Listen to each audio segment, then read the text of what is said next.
Parmi les représentations graphiques fréquemment utilisées pour représenter la distribution d'une variable quantitative, on a vu dans la vidéo précédente l'histogramme et dans cette vidéo, on va voir le polygone de fréquence.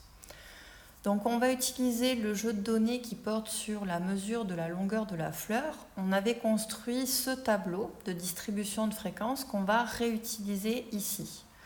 Donc à partir des fréquences simples, on peut tracer un polygone de fréquence absolue ou relative. On va travailler ici par exemple sur les fréquences relatives.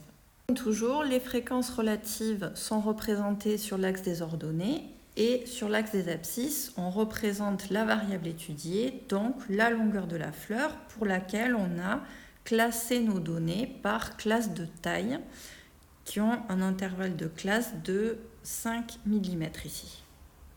Donc pour tracer ce polygone de fréquence relative, qu'est-ce que je vais faire? Eh bien, je vais, pour chacune des classes de taille, je vais reporter un point à la hauteur de la fréquence relative de cette classe.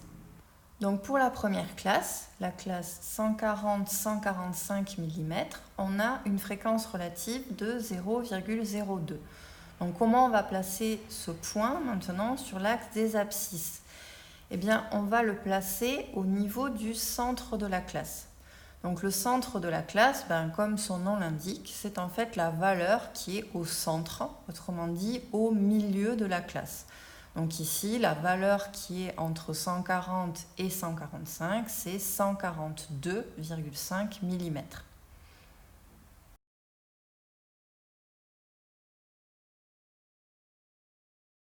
La deuxième classe, 145-150 mm, totalise 2% des individus, soit une fréquence relative de 0,02, qu'on va représenter au niveau du centre de cette deuxième classe, c'est-à-dire à 147,5 mm. Voilà, donc on fait ça pour toutes les classes de taille et ensuite on relie les points entre eux par des lignes brisées. Donc voilà, donc c'est un polygone de fréquences qu'on vient de tracer sur la base des fréquences relatives dans ce cas et il nous fournit une représentation de la distribution de la longueur de la fleur dans notre échantillon. Avec un polygone de fréquences, on peut aussi représenter la distribution de fréquences cumulées. Donc on va choisir par exemple les fréquences relatives cumulées.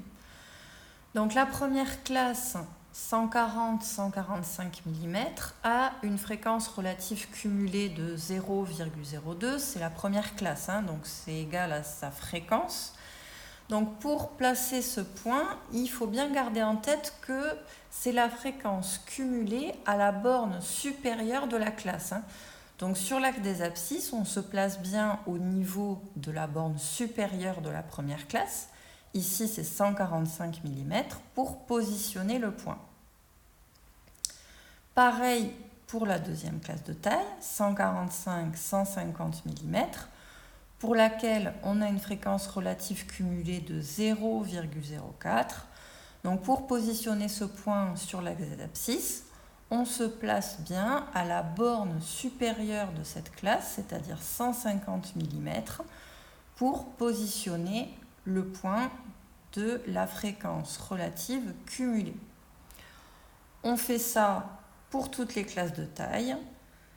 On relie encore les points par des lignes brisées et voilà, on vient de tracer un polygone de fréquences relatives cumulées qui, lui aussi, de la même manière, résume la distribution de la variable taille de la fleur dans l'échantillon. Alors, ce qui est intéressant avec le polygone de fréquences cumulées, c'est que tu vas pouvoir déterminer graphiquement, donc vraiment à partir du polygone de fréquences cumulées, une valeur clé de la distribution d'une variable que tu verras plus en détail dans les vidéos sur les statistiques descriptives, mais dont tu as peut-être déjà entendu parler. Cette valeur clé, c'est la médiane. Donc pour déterminer sur le graphique la position de la médiane, on va repérer la longueur de la fleur qui a une fréquence relative cumulée de 50%. Ici, on voit que c'est environ 159 mm. Et que représente cette valeur de la médiane? Eh bien, en fait, tu remarques que 50% des individus de cet échantillon ont une longueur de fleur inférieure à 159 mm et 50% des individus de l'échantillon ont une longueur supérieure à 159 mm.